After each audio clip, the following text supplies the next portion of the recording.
Há 45 anos, no calor úmido do verão de Delaware, Ohio, aconteceu um evento extraordinário.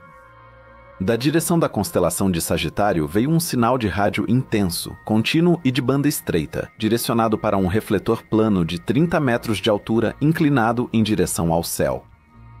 Não era uma radioatividade comum, mas se destacava pela intensidade e continuidade. O sinal refletiu em outro refletor parabólico, sendo direcionado para um dos dois detectores em forma de chifre. A disposição desses refletores era crucial para captar o sinal e encaminhá-lo para uma análise mais aprofundada. Na sala de controle ao lado, sem cientistas ou engenheiros presentes, o sinal foi processado por um computador IBM 1130. Esse computador antigo, mas ainda assim poderoso para a época, era o coração do processamento e análise dos dados. Ele recebia o sinal, processava e imprimia os dados em papel.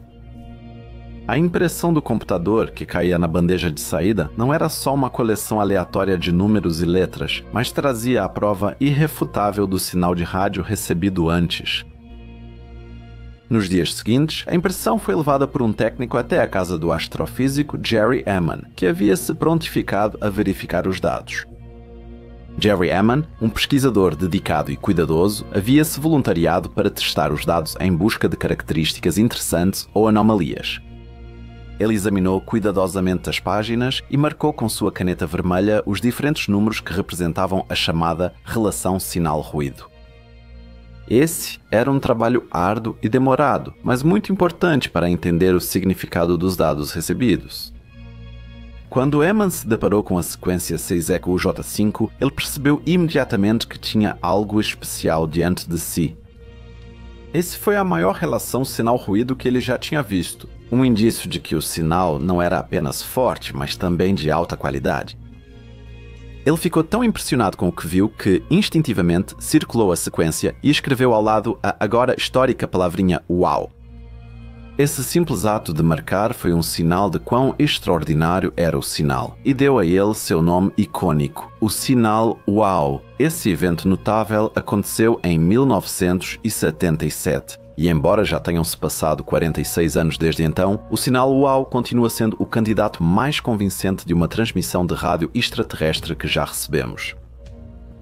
O fascínio por esse sinal não está apenas em sua força e qualidade, mas também no fato de que ele nos dá uma visão sobre a possibilidade de vida extraterrestre. É uma prova de que ainda há muito mais a ser descoberto lá fora, e ainda hoje estimula a imaginação de cientistas e leigos igualmente. Esses dois grupos sempre se perguntam. Há anos eles se perguntam: foi apenas um ruído aleatório de rádio ou uma tentativa intencional de contato de uma espécie extraterrestre inteligente? Ou o sinal foi causado por corpos celestes como uma estrela de nêutrons, quasar ou algo semelhante? Mas antes de começarmos a analisar, vamos reproduzir rapidamente o sinal para que vocês tenham uma ideia de como ele soa em forma de áudio.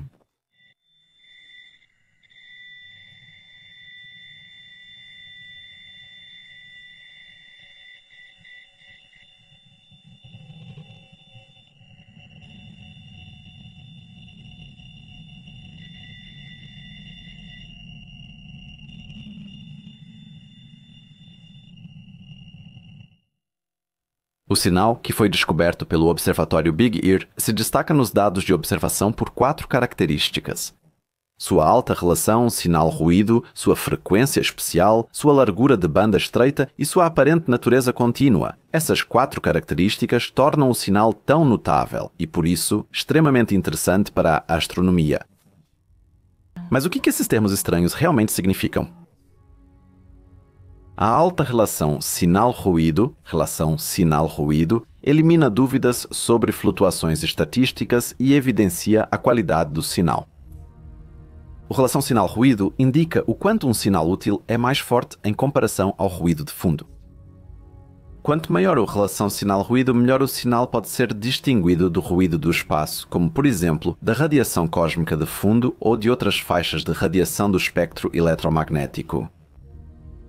A frequência específica do sinal, quase exatamente igual à famosa frequência de 1420 MHz, também conhecida como a linha do hidrogênio, é outra característica especial. Essa frequência foi vista por muito tempo como o comprimento de onda mais provável para a comunicação extraterrestre conosco. A frequência de 1420 MHz corresponde ao comprimento de onda da linha de 21 cm do hidrogênio neutro. Essa linha espectral é causada pelas transições de spin flip do estado fundamental eletrônico dos átomos de hidrogênio e é a assinatura espectral mais comum no universo. Isso significa que esses dois estados de um elétron, na mecânica quântica, nunca se sabe exatamente onde partículas como elétrons realmente estão, excitam-se mutuamente, e emitem um fóton com frequência de 1420 MHz. Como o hidrogênio é o elemento mais comum e simples do cosmos, presume-se que outras espécies inteligentes, além da humanidade no universo, também conheceriam e utilizariam essa constante física fundamental.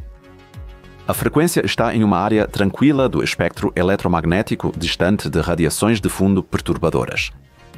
Uma civilização avançada poderia logicamente usar esse farol natural para chamar a atenção de outras espécies inteligentes.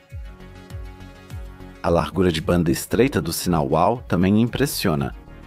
O observatório Big Ear possuía 50 canais de detecção, cada um com largura de banda de 10 kHz.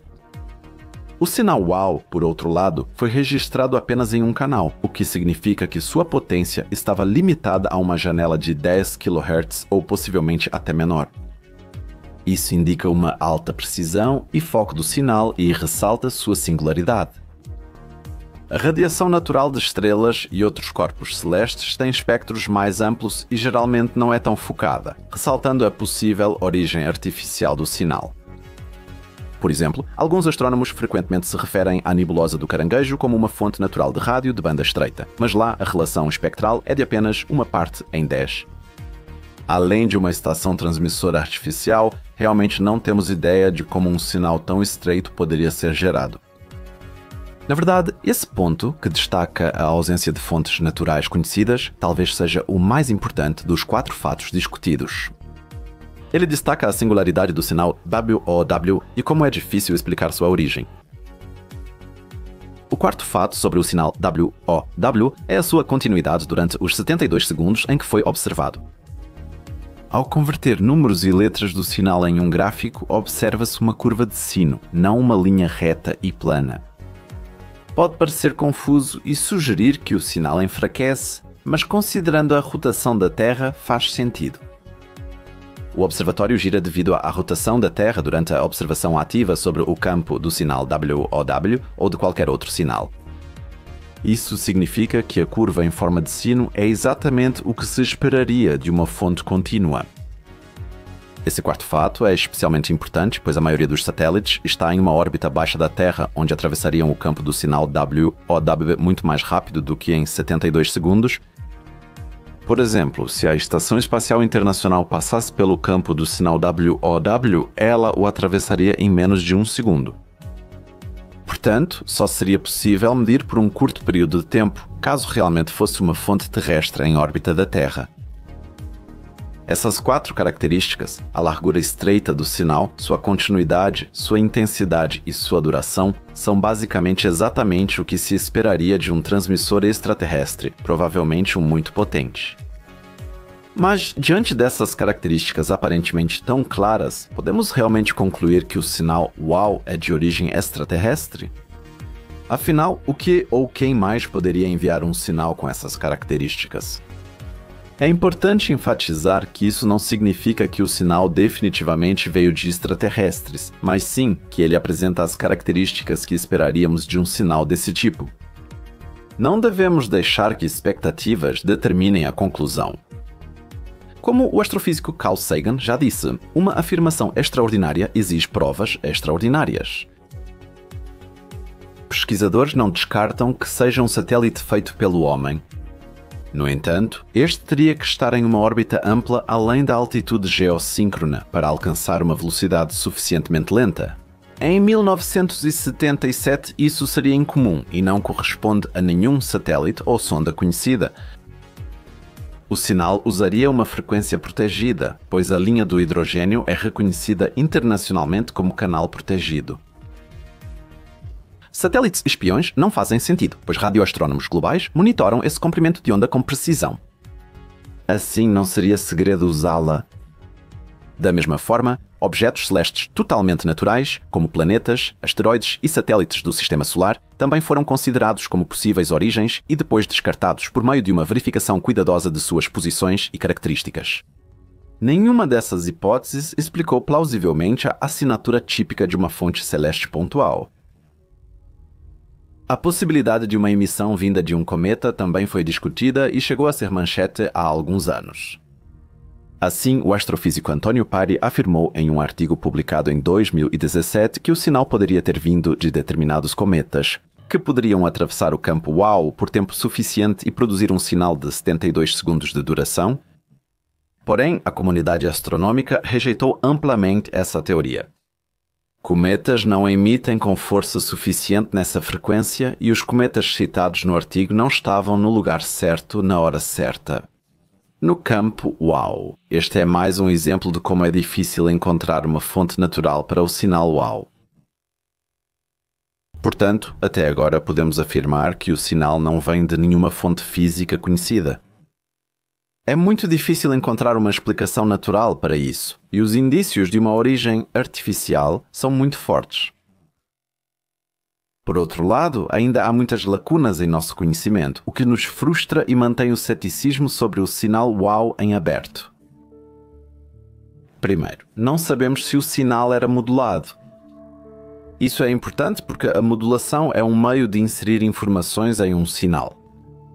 Rádios amplitude modulada e frequência modulada são exemplos de modulações, onde o som que ouvimos está inserido no sinal de rádio. No caso de um sinal WOW, não sabemos se ele era modulado ou não, porque o detector que o captou não era sensível o suficiente para detectar uma modulação. Portanto, pode muito bem ter havido uma mensagem embutida no sinal WOW que simplesmente nunca vimos. Essa é uma lacuna frustrante no nosso conhecimento, provavelmente impossível de preencher, já que o sinal não reapareceu desde a descoberta. Outro aspecto central para captar todo o sinal WOW é o limite de velocidade inerente das ondas de luz e rádio no universo. De acordo com tudo o que entendemos pelas leis da física, todos os sinais que enviamos ou recebemos, até mesmo as ondas gravitacionais, viajam à velocidade da luz.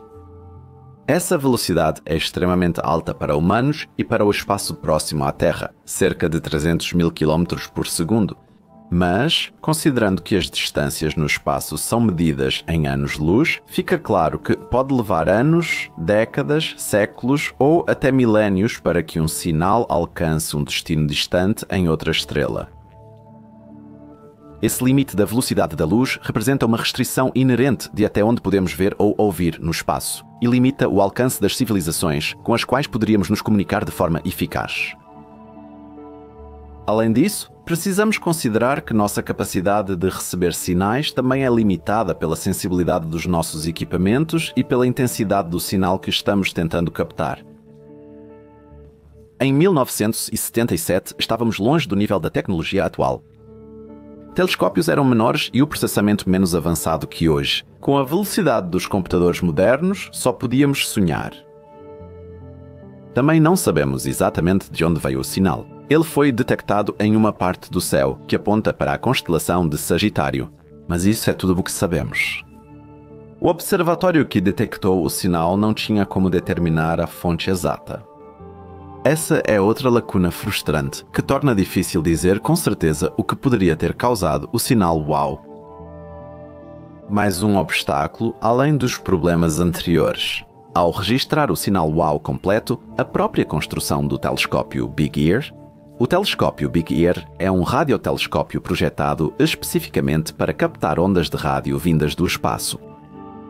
Diferente dos telescópios ópticos, que giram em todas as direções, o Big Ear só movia seu refletor principal em um eixo. Isso significava que, em um determinado momento, ele só podia captar um estreito segmento do céu.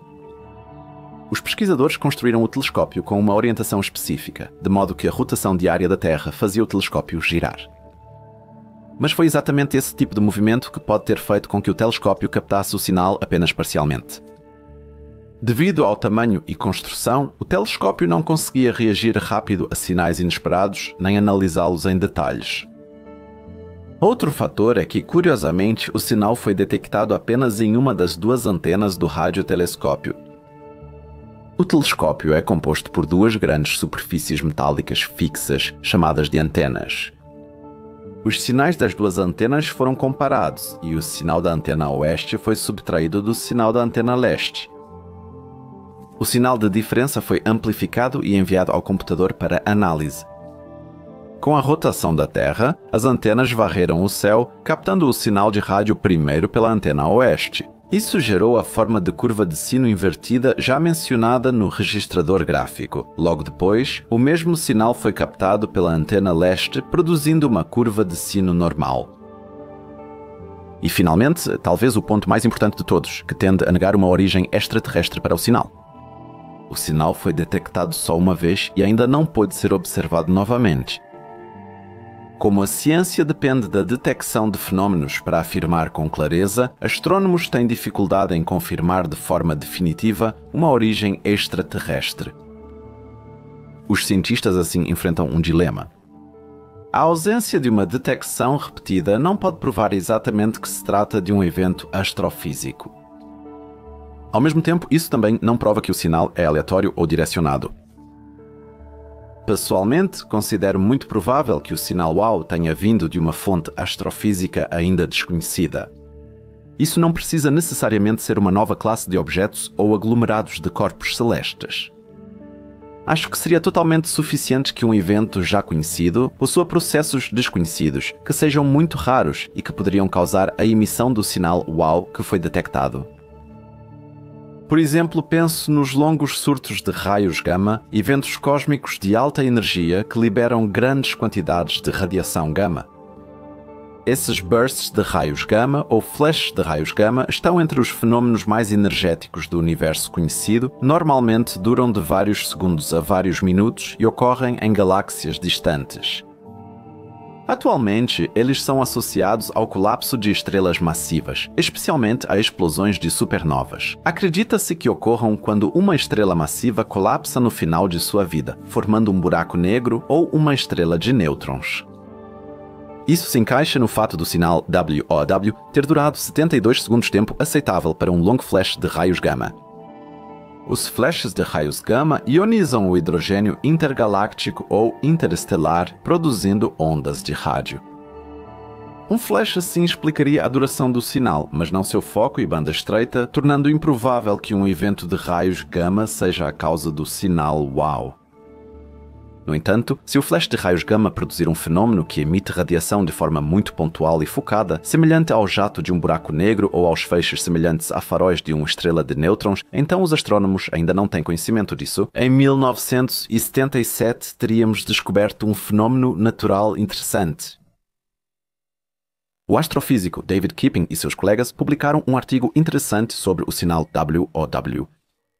Desenvolveram um modelo estatístico para calcular a chance de detectar sinais com diferentes frequências e durações. Eles comparam esse modelo com os registros do radiotelescópio Big Ear no período da detecção do sinal WOW próximo à sua descoberta. Assim, a concordância estatística dos modelos para sinais de repetição aleatória pode ser avaliada quantitativamente em relação às observações reais. Considerando apenas os dados originais do radiotelescópio Big Ear, um sinal repetido aleatoriamente com certa taxa média é totalmente compatível com as observações. O modelo desenvolvido por Kipping e seus colegas, que apresentou a maior concordância estatística com os dados, resultou em uma probabilidade de 32,2% de conseguir reproduzir a observação WOW. Nesse modelo, o sinal duraria de 72 segundos a 77 minutos e se repetiria, em média, de 0,043 a 59 vezes 8 ou 60 dias. A grande variação na duração do sinal e na sua taxa de repetição se deve à pequena quantidade de dados disponíveis. Considerando também dados de outros radiotelescópios nos anos seguintes, que não detectaram repetição do sinal, a correspondência máxima cai para 1,78%. Keeping e companhia estimam. O sinal poderia ser detectado por 72 segundos até 77 minutos e repetido a cada 0,043 até 60 dias. Keeping calcula que seriam precisos mais 62 dias de observação para descartar com clareza a hipótese de uma fonte aleatória e recorrente. Em resumo, o trabalho de Keeping apresenta um método estatístico relevante para analisar prováveis características como frequência e duração de sinais tecnológicos recorrentes. Em seus resultados, Keeping e seus colegas identificam várias categorias de sinais. A primeira categoria inclui transmissões que se repetem com regularidade previsível, semelhante a um relógio. Tal repetição indicaria uma forma de inteligência semelhante aos sinais de tempo regulares que usamos na Terra. Se a tecnologia extraterrestre transmitisse por distâncias interestelares, eles teriam um cronómetro preciso, como um relógio atômico, capaz de enviar sinais precisos usando a oscilação de uma partícula. Isso indicaria claramente a presença de extraterrestres. A segunda categoria refere-se a sinais que se repetem sem padrão reconhecível ou previsibilidade. Se presumirmos que o número médio de sinais por unidade de tempo não muda ao longo do tempo, então os eventos seguem uma certa distribuição estatística conhecida como distribuição de Poisson. Sob essa suposição, o sinal WOW poderia ser gerado por um gerador técnico ou natural aleatório cujas propriedades não mudam ao longo do tempo. A quantidade de sinais recebidos geraria uma taxa média de transmissão e recepção, mas praticamente excluiria uma origem tecnológica extraterrestre. Keeping e outros calcularam previamente em seu trabalho que seriam necessários 62 dias ou 1500 horas adicionais de tempo de observação para obter uma resposta definitiva à questão de saber se o sinal é realmente um sinal repetitivo ou não. A recompensa por esse esforço adicional seria uma resposta definitiva para uma pergunta de longa data. Ouvemos o sinal WOW novamente e então podemos dizer com certeza que ele é real. Um resultado que abalaria a Terra e confirmaria nossa ideia sobre vida extraterrestre. Ou então não veríamos nada e poderíamos descartar o sinal WOW como origem extraterrestre. Em outras palavras, poderíamos dizer com a mais alta segurança estatística que provavelmente se trata de uma fonte astrofísica. Isso também seria um resultado importante, pois nos ajudaria a refinar ainda mais nossa busca por sinais extraterrestres. E se, mesmo após a análise detalhada de Keeping, os astrônomos continuarem procurando? E se examinássemos milhões ou até bilhões de estrelas na Via Láctea para tentar determinar uma possível origem do sinal?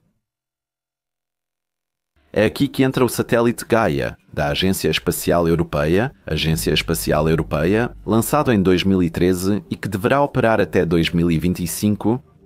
A principal missão do projeto é criar um mapa tridimensional extremamente preciso dos objetos astronómicos na Via Láctea. Nesse processo, as posições, distâncias e movimentos das estrelas são medidos com uma precisão sem precedentes.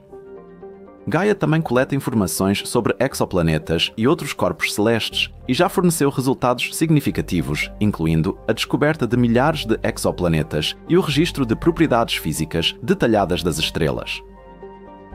Os dados coletados fornecem informações valiosas sobre a formação, estrutura e história evolutiva da Via Láctea, além de possibilitar estudos abrangentes sobre os corpos celestes em nosso universo. O físico e divulgador científico espanhol Alberto Caballero também considerou os dados coletados pela Gaia muito vantajosos e os utilizou em seu estudo sobre o sinal WOW. Nele, ele realizou uma investigação para determinar quais das milhares de estrelas na região do sinal WOW teriam maior chance de serem a verdadeira fonte do sinal, supondo que ele venha de um sistema semelhante ao nosso. Embora ainda não saibam a origem exata do sinal, os cientistas já restringiram a provável região do céu de onde veio. O mais lógico para Caballero seria usar o banco de dados do arquivo Gaia e criar uma lista de possíveis fontes. Ele definiu certos parâmetros, incluindo o raio, a temperatura estimada e o brilho de uma estrela, para criar uma seleção de estrelas dos tipos G e K. Esses dois tipos de estrelas foram escolhidos por terem propriedades parecidas com as do Sol. Estrelas do tipo G possuem massa semelhante ao Sol e duram cerca de 10 bilhões de anos. As estrelas do tipo K são interessantes por serem alaranjadas e mais frias que o Sol, tipo G, mas mais quentes que as estrelas do tipo M, conhecidas como anãs vermelhas. A temperatura das estrelas tipo K varia entre 3.500 e 5.000 graus Celsius. Elas são comuns na galáxia, compondo cerca de 12% das estrelas da sequência principal próximas ao Sol. Estrelas K famosas incluem Alpha Centauri B, Epsilon Indi e 61 Cygni A. Uma estrela K típica, com cerca de 0,6 massas solares, por exemplo, possui uma vida útil de aproximadamente 50 bilhões de anos. Isso se deve principalmente à sua taxa de fusão de hidrogênio mais baixa, em comparação com o nosso Sol, que funde hidrogênio muito mais rapidamente devido à sua gravidade mais forte. Mas vamos voltar ao sinal. A busca pela fonte exata do sinal é uma tarefa complexa. Um dos problemas é a grande incerteza na declinação, ou seja, a distância angular de um objeto ou de uma fonte pontual em relação ao equador celeste. Além disso, o sinal foi detectado apenas em uma das duas cornetas do radiotelescópio, o que dificulta determinar detalhadamente a direção exata do sinal. Apesar desse desafio, Caballero identificou duas regiões do céu, cada uma contendo milhares de estrelas, que poderiam ser a fonte do sinal. Com isso, ele criou dois cenários. No cenário otimista, Caballero identifica um total de 60 estrelas candidatas em potencial, 32 na corneta positiva e 28 na corneta negativa. Ele usou a paralaxe para calcular as distâncias das estrelas à Terra. Curiosamente, todas essas estrelas estavam a mais de 500 anos-luz, conforme estimado pelo astrônomo do Search for Extraterrestrial Intelligence, Claudio Maggioni, que a civilização comunicante mais próxima provavelmente está a pelo menos 500 anos-luz de distância.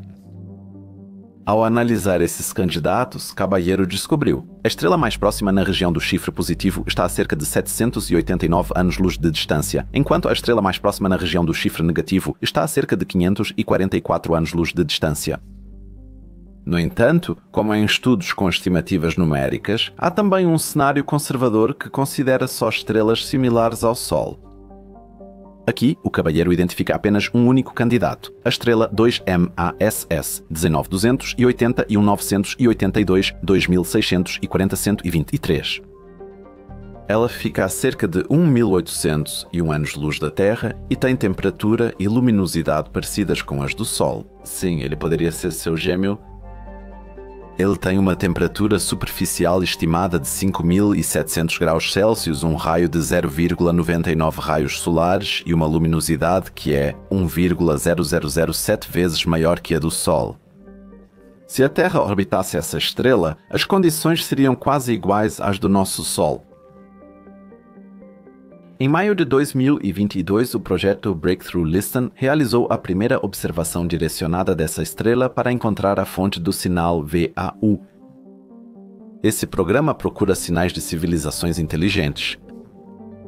Para isso, usou-se o telescópio Green Bank e, pela primeira vez, o conjunto de telescópios Allen do Instituto Search for Extraterrestrial Intelligence.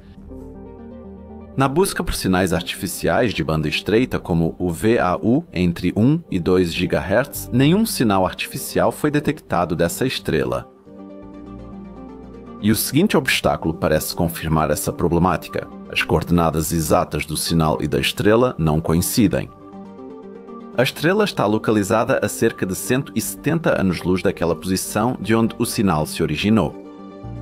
Mesmo considerando o movimento da estrela pela Via Láctea e rastreando para trás, ela não percorreu nem um ano-luz desde os anos 1970 até sua posição atual. Isso mostra que, em 1977, não poderia de forma alguma estar naquela região onde uma civilização inteligente e capaz de se comunicar poderia ter existido. Ainda assim, justamente por causa de suas características semelhantes às do Sol e por sua posição dentro das possíveis regiões de origem do sinal, essa estrela é um candidato ideal para investigações e observações futuras que não precisam necessariamente ter relação com o sinal WO ou do U. Se houver planetas terrestres ao redor dessa estrela, seriam ótimos para análise espectroscópica com o telescópio espacial James Webb, buscando atmosferas semelhantes à da Terra e presença de água. Se a estrela com o nome impronunciável é realmente a fonte do sinal WOW, ou se a origem está em um fenômeno astrofísico ainda desconhecido, o sinal WOW faz as pessoas refletirem. Mas o WOW está longe de ser o único sinal já recebido de uma suposta fonte artificial. Entre abril e maio de 2019, 3 observações com o radiotelescópio Parkes, na Austrália, captaram o sinal BLC1.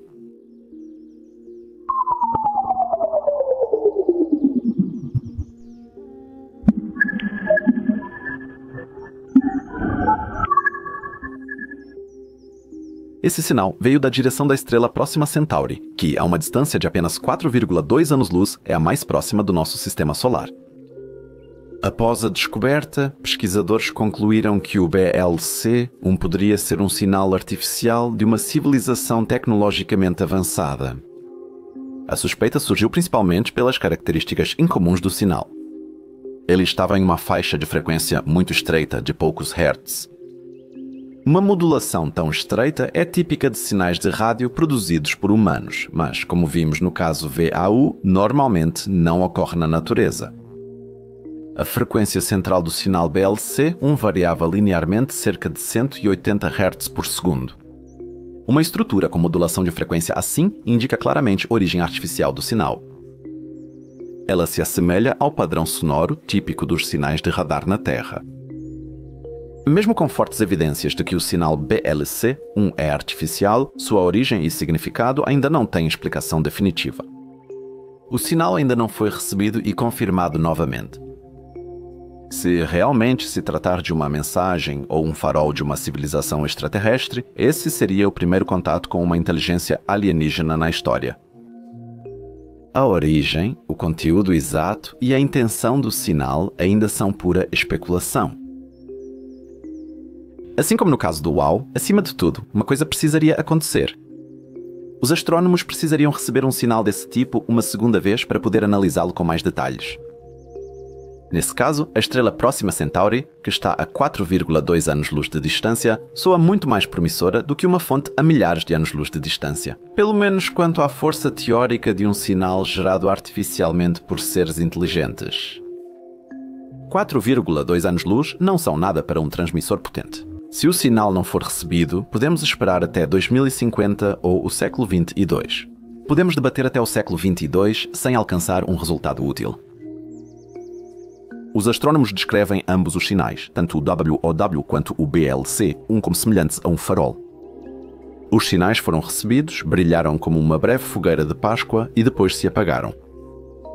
Se realmente fosse um sinal extraterrestre, então foi totalmente por acaso e a transmissão na nossa direção não foi intencional. E se alienígenas usassem sinais assim para se comunicar na Via Láctea? Se uma nave alienígena estivesse atrás do sistema solar e a Terra estivesse no caminho da comunicação, nem seríamos o alvo da transmissão. No entanto, contra isso, pesa o fato de que ambos os sinais não possuem modulação. Como contra-argumento, pode-se afirmar que talvez os extraterrestres modulam de uma forma diferente e inacessível para nós, e as mínimas variações do sinal não são detectáveis pelos nossos detectores. No entanto, esses sinais teriam que apresentar períodos de modulação menores do que qualquer coisa que a humanidade possa produzir ou detectar.